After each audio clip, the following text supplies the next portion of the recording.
بسم اللہ الرحمن الرحیم۔ السلام علیکم محترم ناظرین۔ اللہ تعالیٰ نے اس سرزمین پر 1,00,000 سے زائد پیغمبر بھیجے جن کا سامنا فرعون اور نمرود جیسے سرکش لوگوں سے ہوا۔ اللہ تعالیٰ نے اپنے محبوب پیغمبروں کو ہمیشہ ان شیطان صفت لوگوں پر فتح نصیب فرمائی اور یہ ثابت کر دیا کہ اللہ تعالیٰ ہمیشہ سچے لوگوں کا حامی و مددگار رہتا ہے۔ ناظرین گرامی، آج کی ویڈیو میں ہم ایسے عجیب شخص کا تذکرہ کر رہے ہیں جو نہ کوئی بادشاہ تھا اور نہ ہی کوئی اور مخلوق۔ اس کے باوجود اس جیسا انسان اس دنیا نے دوبارہ نہیں دیکھا، کیونکہ وہ شخص اپنی قد و قامت میں پوری سرزمین میں مختلف تھا۔ تاریخ میں اس شخص کو اوج بن انک کے نام سے جانا جاتا ہے۔ یہ شخص اتنا لمبا تھا کہ وہ سمندر میں چلتا تو ڈوب نہ سکتا تھا۔ بڑے بڑے پہاڑ اس کے سامنے چھوٹے معلوم ہو جاتے۔ اس شخص کے سامنے باقی انسان کیڑے مکوڑوں کا مانند دکھائی دیتے تھے۔ دراصل اوج بن انک حضرت آدم علیہ السلام کا نواسا تھا، جو حضرت آدم علیہ السلام کی بیٹی سفورہ کی بدن سے پیدا ہوا تھا۔ اوج بن انک بچپن سے ہی اپنی ہم عمر بچوں سے دراز قد اور مضبوط نظر آتا تھا، اور جب جوان ہوا تو اس کی لمبائی غیر معمولی بڑھتی چلی گئی۔ روایتوں کے مطابق اس کا قد 80 ہاتھ تھا، اور اوج بن انک نہایت ہی سرکش، کافر اور جابر شخص تھا۔ بعض روایتوں میں آتا ہے کہ اوج بن انک کا تعلق قوم عاد سے تھا، اور وہ قوم عاد میں عذاب آنے کے بعد باقی بچنے والوں میں سے ایک تھا۔ کیونکہ قوم عاد جسمانی طور پر کافی لمبے اور طاقتور لوگ ہوتے تھے، اسی لیے اوج بن انک نے ویسی ہی جسمانی بناوٹ پائی تھی۔ حضرت ابن عمر فرمایا کرتے تھے کہ اوج بن انک اس قدر دراز قد تھا کہ وہ سمندر میں ہاتھ ڈال کر مچھلی پکڑ لیتا تھا اور اسے سورج کے قریب کر کے بھون کر کھا لیتا تھا۔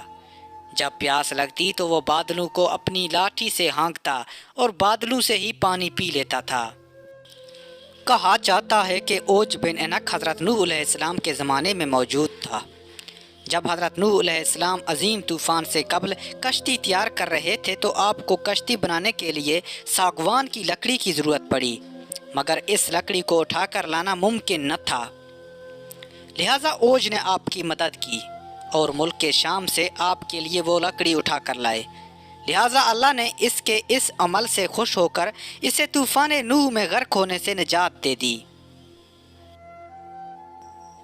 جبکہ بعض لوگوں نے لکھا کہ اوج حضرت نوح علیہ السلام پر ایمان نہ لایا تھا اور آپ کے کشتی میں سوار ہونے سے انکار کر دیا تھا۔ اس کے باوجود وہ اس طوفان سے بچ نکلا تھا، کیونکہ طوفان نوح کے وقت پانی صرف اس کے کمر تک آتی تھی۔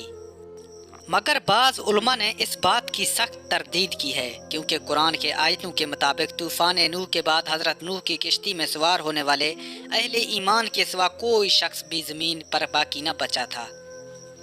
اس موضوع میں امام سیوطی نے الاوج فی الخبر الاوج نام سے ایک رسالہ لکھا ہے، جس میں انہوں نے اوج بن انک کے شخصیت سے متعلق بہت کچھ تحریر فرمایا ہے۔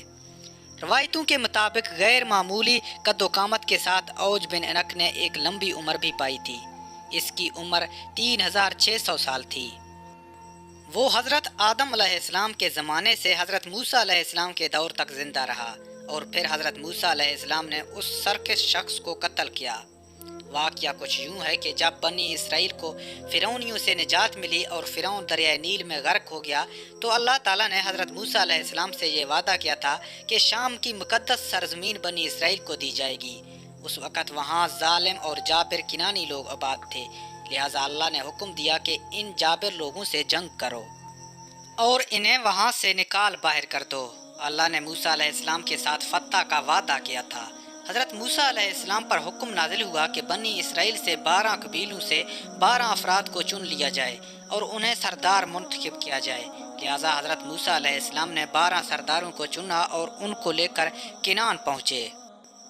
آپ علیہ السلام نے ان سرداروں کو شام کی طرف بھیجا کہ وہاں جا کر ان ظالم حاکموں کی خبر لیں اور انہیں دعوت حق پہنچائیں، کیونکہ یہ مقدس سرزمین ہمیں عطا کی گئی ہے، سو اب تم لوگ ہماری اطاعت کرو۔ اگر انہوں نے انکار کیا تو جنگ سے خبردار کر کے آ جاؤ۔ جب وہ 12 سردار شام پہنچے تو اس وقت وہاں کا حاکم اوج بن انک تھا۔ جب وہ سردار اوج سے ملے تو اس کی قد و قامت اور جسمانی بناوٹ کو دیکھ کر حیران زدہ رہ گئے۔ پھر انہوں نے اسے اللہ کا پیغام سنایا۔ اوج غضبناک ہو گیا اور ان سب کو ایک ہاتھ سے پکڑ لیا اور چاہا کہ انہیں مسل کر ہلاک کر دے، مگر جب اس نے ان سرداروں کے چہروں پر خوف دیکھا اور انہیں حقیر سمجھ کر چھوڑ دیا۔ جب وہ سردار اپنی قوم میں واپس آئے تو حضرت موسیٰ علیہ السلام سے وہاں کا حال بیان کیا اور یہ بھی بتایا کہ وہاں کے پھل بھی بہت بڑے بڑے ہیں۔ انار کا صرف ایک دانہ ایک آدمی کے پیٹ بھرنے کے لیے کافی ہے۔ اس پر حضرت موسیٰ علیہ السلام نے ان تمام سرداروں سے کہا کہ تم قوم کے پاس ملک شام کی خوبیاں بیان کرنا اور دشمن کی طاقت و قوت بیان نہ کرنا، لیکن حضرت موسیٰ علیہ السلام کے اس حکم پر صرف 2 افراد یعنی حضرت یوشع بن نون اور کالود بن قلادہ ہی قائم رہ سکے۔ باقی تمام سرداروں نے ملک شام میں بسنے والے افراد کی طاقت و قوت کا حال قوم بنی اسرائیل کو سنا دیا، جس پر بنی اسرائیل نے چاہا کہ وہ جہاد میں نہ جائیں۔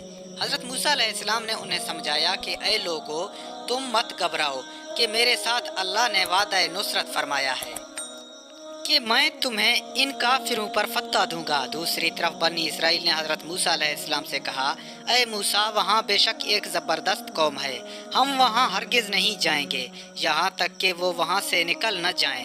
یوشع بن نون اور کالود بن قلادہ نے اپنی قوم کو ترغیب دی کہ وہ اللہ پر یقین رکھیں اور حملہ کریں۔ اس پر وہ کہنے لگے، اے موسیٰ، تم اور تیرا رب دونوں جا کر ان سے لڑو، ہم تو یہی بیٹھے رہیں گے۔ بس اللہ نے قوم بنی اسرائیل کی اس نافرمانی کے سبب 40 سال تک ملک شام پر کے سرزمین ان پر حرام کر دی اور یہ قوم جنگلوں میں پھرتی رہی۔ کے مطابق اپنی قوم کی نافرمانی کے بعد حضرت موسیٰ علیہ السلام خود ہی اوج بن عنق کے خاتمے کے لیے روانہ ہوئے۔ جب اوج بن عنق نے انہیں دیکھا تو چاہا چونٹی کی طرح پیروں سے مسل دے اور کہا کہ تو ہی قوم بنی اسرائیل کی وہ سردار ہے جس نے فرعون کو دریائے نیل میں ڈبویا تھا۔ پھر اس نے حضرت موسیٰ علیہ السلام پر حملہ کر دیا۔ حضرت موسیٰ علیہ السلام نے بھی جوابی حملہ کیا اور 10 گز اوپر اچھل کر اس کے ٹخنوں پر عصا مارا۔ یہ ضرب ایسی کاری تھی کہ اوج بن عنق نامی یہ پہاڑ جیسا شخص وہیں گر کر مر گیا۔ کہتے ہیں کہ اس کی لاش 40 سال تک وہیں زمین پر پڑی رہی۔ اس عرصے میں اس کے جسم کا گوشت گل کر صرف ڈھانچہ رہ گیا۔ جب حضرت موسیٰ علیہ السلام اور حضرت ہارون علیہ السلام جہاد سے سرخ رو ہو کر واپس لوٹے تو انہوں نے اس ڈھانچے کو اٹھا کر دریائے نیل پر رکھ دیا اور وہ ڈھانچہ ایک عرصے تک دریائے نیل میں پل کا کام انجام دیتا رہا۔ ویڈیو پسند آئے تو میرے چینل کو سبسکرائب کر دیں، یہ میرے حوصلہ افزائی کے لیے کافی ہے۔